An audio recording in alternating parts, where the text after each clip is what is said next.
Okay, here what we're going to do is just give you a couple of pearls when working in this huge and very cumbersome schedule that we have here. The first thing I want to go over are the drop downs. Okay, so very easily, let's just say on a Wednesday you want to put somebody in here. You can see who's available just by clicking on here. And you see there's nobody available on Wednesday. There's Jesse's available Tuesday. Yesterday, Jesse's not in the schedule. A few days ago, she's not in the schedule. So that's a way just to see who's available. If you try to put somebody's name in, what's going to happen is I'm going to put a net right here, and it's going to come out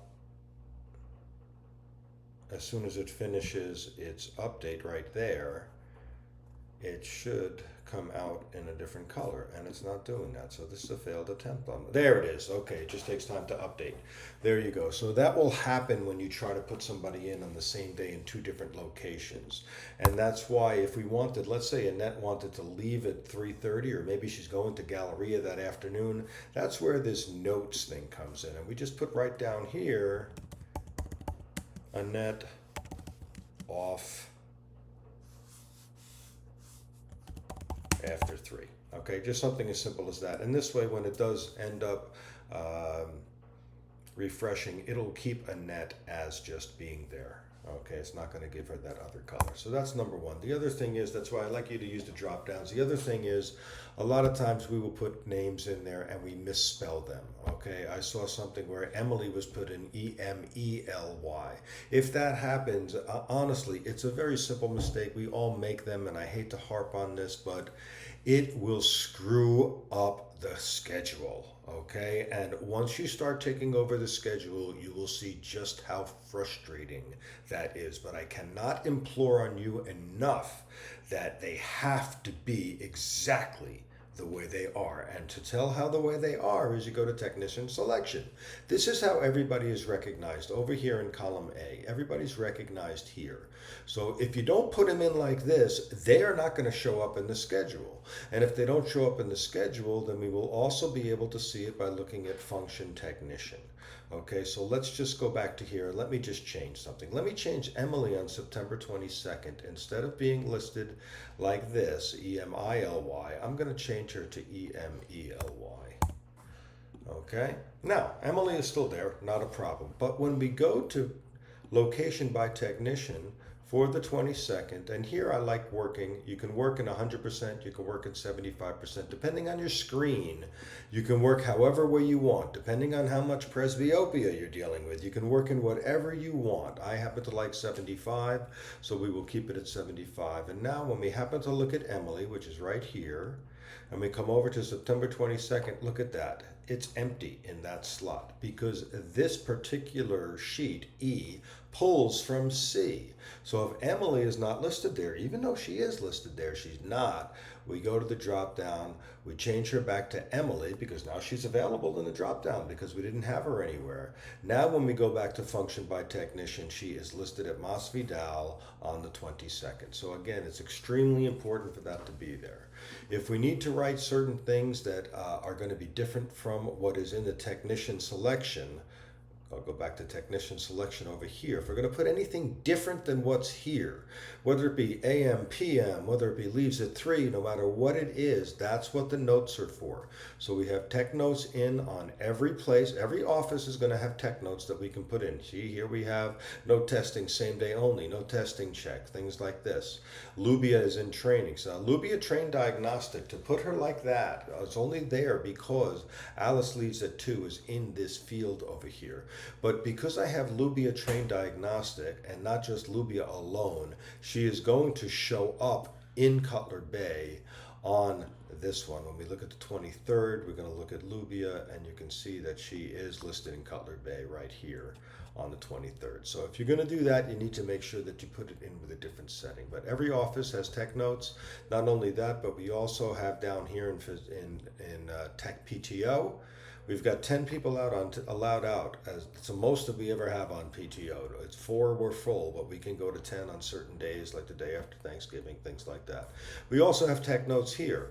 So here, Melissa had a medical yesterday, and Scott wants to be off on Monday. So this is where we can put notes like that, and you can go in the past, and you can see Lubia had a medical. Normally, what you'll see me, and you should put notes in here when you have somebody that gets PTO within 30 days of the day off. So in other words, somebody goes and they have a doctor's appointment, and the doctor says, hey, I need to do a biopsy in 2 weeks. They're going to need to have that day off, or at least a half a day off in 2 weeks.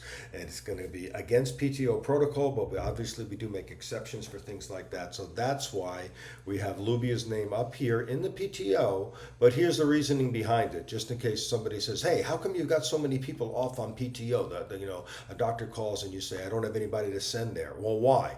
Because we had emergencies that day. I'm sorry, Doctor Who and so and so. So you can see that's why we do that there, just so that it's a little bit easier for us to answer questions and for place people, and also obviously to keep things full. So I have the orders are for you guys to do the first week in November. Everything up until then is already completed. Just look it over, make sure that day by day things are going well. Keep in touch with your tech supervisors. List Mary, keep in touch with your key people in your key offices. You should have one person in each office that is your go-to person that you call and say, hey, how many of this do you have that day? You don't have to look it up yourself. You can have them do it for you, because you're going to have a lot of other things to do and you don't have a lot of admin time. So you want to make sure that you're able to delegate. I am still going to be helping you in all ways, shapes, and forms, probably for at least a year, I would think, until it is very convenient and you guys are very efficient at doing everything without my help. With the head start that you guys have had, with the beginning that you've had, I have no doubt that you'll be able to take it over much before 1 year, but that's what I'm putting down as for a complete changeover. Although I believe I am going to be kept in the position, it's just a matter of how much work I do on admin with you guys as opposed to with the students and residents in the future. So that's a beginning video for you guys to look over. One other thing that I want to show you is the clinical needs. The clinical template needs are really, it's such a great tool for you guys to look at. Because in this, not only do I give you instructions right here, rows 3 to 18, on everything that you need to do, but I also give you a little bit about how to freeze here, okay?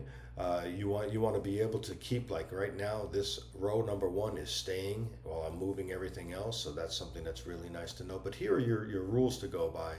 When we go to the AEA, these are the diagnostic templates that I hope BB has updated, because there was a conversation last week. I have not updated it since last week. I'm hoping BB takes care of that. LMC, this is what I have for List Mary here and for everybody to view for our shared text here. We have our double doctor days, which are going to be changing. We have our diagnostic days. Okay, this is what it is. You notice that every Thursday there's a different office that gets diagnostics to try to catch up. A scans are here, retina scans are here, okay, and these you can disregard G and H because that's some old work that I did on that. Conviva, here's what basically you can look at the top, but right over here, Hialeah, Cutler Bay, Mills, and Flagler. That's what we need to worry about. I'm not sure how much longer we need to worry about it. I've got our staff broken down into who is at AEA and who is at LMC, and like if you notice LMC, you also have who's at AEA. So all of these people can also go to AEA, and when we have here, the yeses are for the LMCs. Here I have the student schedule here. You notice that it's updated for this week. That's usually kept there every time. So this way, if you need to look at something, you might have the student schedule, or you can just go to this, which is the clinical needs template, which you all should have. If you don't have that, I will send you that. I'll send you this link right over here.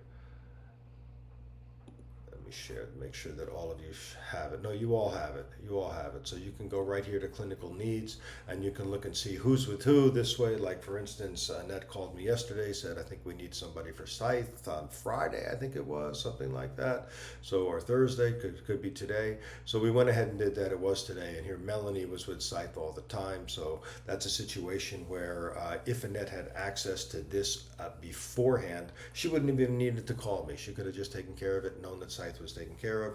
Then she would have gone to the C2020 and she would have made the changes, because you all should have editing abilities. So you can make the changes that I can make.